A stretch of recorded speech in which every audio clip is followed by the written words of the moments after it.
Bismillahirrahmanirrahim. Alhamdulillahirabbil alamin. Wa bihi nasta'in ala umuri dunya waddin. Wassalatu wassalamu ala asyrafil anbiya'i wal mursalin sayyidina Muhammadin wa ala alihi wa sahbihi ajma'in. Assalamualaikum warahmatullahi wabarakatuh.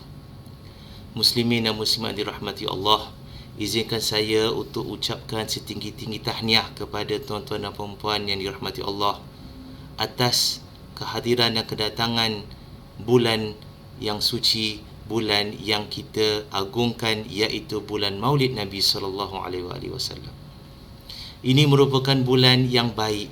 Kenapa? Kerana Allah Subhanahu wa taala memilih bulan ini, Rabiul Awal, sebagai bulan untuk menzahirkan di dunia ini nikmat yang terbesar kepada seluruh manusia, menzahirkan kepada dunia ini kekasihnya yang paling tinggi darjatnya. Siapakah baginda? Rasulullah sallallahu alaihi wasallam. Kelahiran baginda membawa rahmat kepada sekalian alam.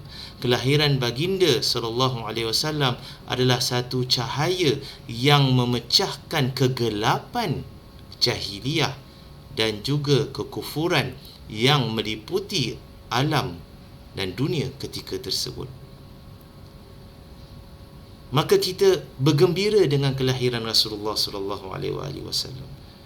Dan ini Allah Subhanahu wa taala mengingatkan kita agar untuk lakukan sedemikian, iaitu menyambut kehadiran dan kelahiran dan kewujudan Rasulullah sallallahu alaihi wasallam dengan penuh kegembiraan. Firman Allah Subhanahu wa taala dalam surah Yunus, a'udzubillahi minasyaitonirrajim. Bismillahirrahmanirrahim.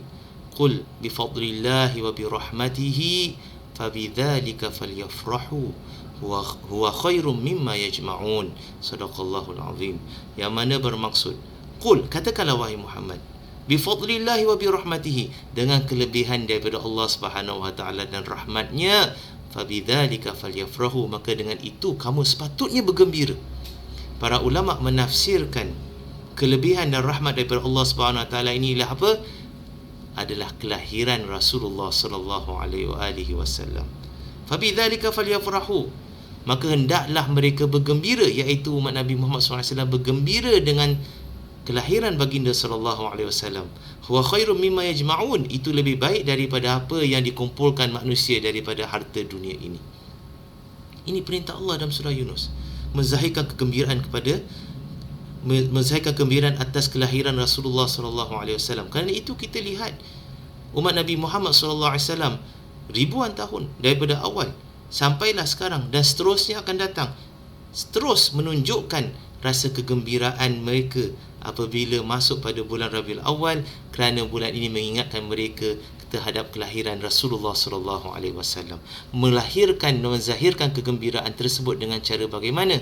Menzahirkan dan melahirkan kegembiraan tersebut dengan kita memperbanyakkan selawat kepada Rasulullah sallallahu alaihi wasallam. Ini pertama, memperbanyakkan selawat kepada Rasulullah sallallahu alaihi wasallam.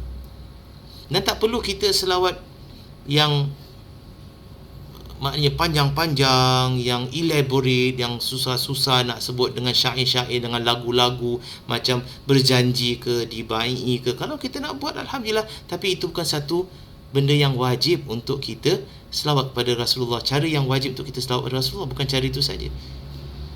Rasulullah SAW ajar kepada kita selawat yang paling basic, yang paling senang nak buat, yang mana tak ada excuse untuk kita lakukannya. Hanya 4 saja kalimat, 4 saja perkataan. Allahumma salli ala Muhammad. 4. Ini pun tak disebut. Allahumma salli ala Muhammad. Ya Allah, berilah selawat atas Muhammad sallallahu alaihi wasallam. Ini paling basic. Nak tambah lagi, jadi 5 perkataan. Allahumma salli wa sallim ala Muhammad. Nak lagi tambah 6 perkataan. Allahumma salli wa sallim ala Sayyidina Muhammad. 6 perkataan. Nak tambah lagi, jadi 8 perkataan. Allahumma salli wa sallim ala Sayyidina Muhammad wa ala ali Muhammad. 9 perkataan. Dan itu paling lengkap. Dan itu kita ulang dan ulang dan ulang. Kenapa kata nak ulang? Sekali tak cukup ke?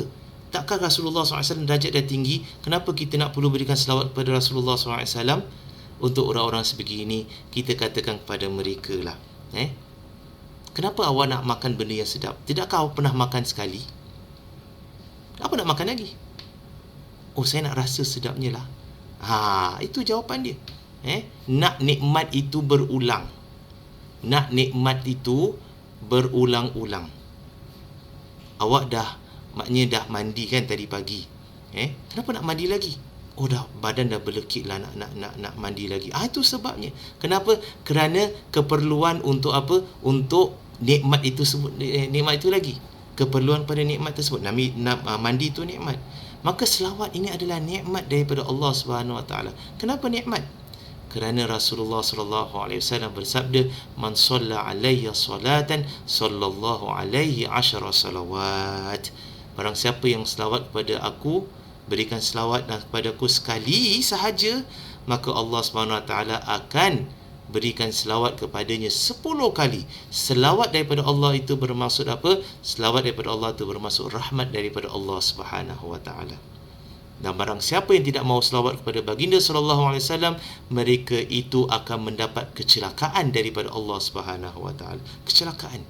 Maknanya ini menunjukkan ia bukan satu option lagi. Kita wajib selawat kalau kita nak elak daripada mendapat kecelakaan dan malapetaka daripada Rasulullah SAW. Apa dia? Rasulullah SAW. Kenapa kecelakaan? Kerana Rasulullah SAW, satu kali Rasulullah SAW disaksikan oleh para sahabat Rasulullah ni atas mimbar baginda untuk sampaikan khutbah. Mimbar baginda SAW ada 3 tingkat. Ada 3 anak tangga lah, 3 anak tangga. Tangga pertama Rasulullah SAW naik, Rasulullah kata amin. Kemudian tangga kedua Rasulullah SAW naik, Rasulullah kata amin. Tangga ketiga Rasulullah SAW naik, Rasulullah SAW kata amin. Jadi para sahabat terfikir, ini apa Rasulullah SAW sebut amin, amin, amin. Kemudian setelah selesai semua, maka sahabat tanya kepada Rasulullah SAW, "Ya Rasulullah, tadi kami dengar Rasulullah SAW sebut amin, amin, amin. Kenapa?" Maka Rasulullah SAW pun terangkanlah. Ketika aku naik tadi atas mimbar, di tangga yang pertama, Malaikat Jibril pun datang.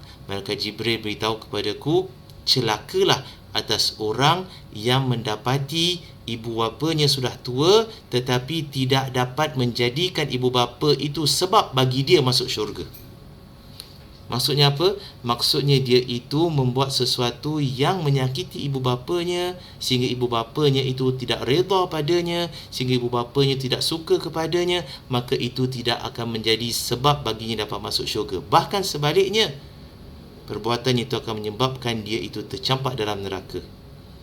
Jadi bagi kita yang ada ibu bapa yang sudah tua, sentiasa berlaku baik pada mereka, bersabar atas kerinah mereka. Itu menjadi kunci kita dalam syurga nanti.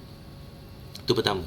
Kemudian bila aku naik tingkatan yang kedua, Malaikat Jibril alaihissalam berkata, tidak, maka tingkatan pertama tadi bila Malaikat Jibril kata, celakalah atas mereka yang mendapati ibu bapanya sudah tua tapi tidak dapat masuk syurga. Katakanlah amin wahai Muhammad. Maka aku pun kata amin, kata Rasulullah SAW. Itu amin yang pertama. Kemudian bila naik tingkatan kedua, tangga yang kedua, Malaikat Jibril beritahu kepada Rasulullah SAW, celakalah atas mereka yang menemui Ramadan tapi tidak dapat pengampunan daripada Allah Subhanahu Wa Taala. Katakan amin wahai Muhammad. Maka Rasulullah SAW berkata, aku cakap amin. Itu amin yang kedua. Dan ketiga, Malaikat Jibril kata kepada Rasulullah SAW, celakalah atas mereka yang apabila mendengar namamu disebut, mereka tidak mahu berselawat atas kamu. Mereka tidak mahu berselawat atas engkau. Katakanlah amin wahai Muhammad. Maka Rasulullah SAW pun kata amin. Ini muslimin dan muslimat dirahmati Allah, bukti jelas. Mereka yang tidak mahu selawat kepada Rasulullah SAW, sekurang-kurangnya bila dengar nama Nabi, mereka tidak mahu selawat kepada Rasulullah SAW, mereka terdedah dengan risiko mendapat malapetaka dan kecelakaan daripada Allah Subhanahu Wa Taala. Allah murka, Allah marah. Dan sebuah hadis yang lain, Rasulullah sallallahu alaihi wasallam bersabda, orang yang paling bakhil ialah orang yang mana bila disebut namaku, iaitu Sayyidina Muhammad sallallahu alaihi wasallam, mereka tidak mahu berselawat atasku. Mereka itulah yang paling bakhil. Peluki. Sedangkan bukan susah sangat nak sebut Allahumma salli, kerana tak nak panjang sangat, Allahumma salli ala Muhammad, habis. Allahumma salli ala Muhammad, perkataan saja. Bukan susah sangat nak sebut, tapi berat nak sebut, awak bakhil.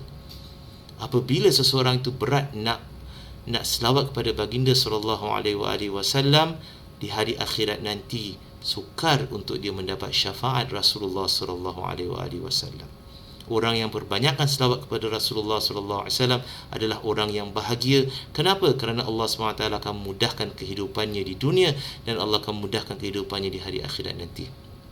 Kerana itu muslimin yang dirahmati Allah, kita mengambil peluang dalam bulan Rabiul Awal ini, yang mana Rasulullah Subhanahu Wa Taala menzahirkan ke alam ini kewujudan kekasihnya Sayyidina Muhammad sallallahu alaihi wasallam. Kita tanam azam untuk kita mulakan mendekatkan diri kita kepada Rasulullah sallallahu alaihi wasallam dengan menzahirkan rasa cinta kepada Rasulullah SAW dengan cara memperbanyakkan selawat kepada baginda sallallahu alaihi wasallam.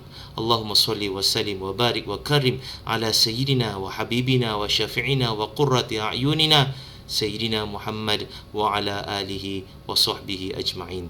Semoga Allah Subhanahu Wa Taala merahmati kita semua.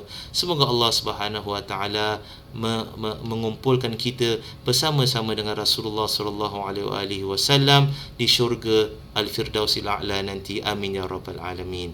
Aqulu qawli hadha wa astaghfirullahal azim li wa lakum wa li sa'iril muslimina wal muslimat wal mu'minin wal mu'minat. Wassalamu alaikum warahmatullahi wabarakatuh.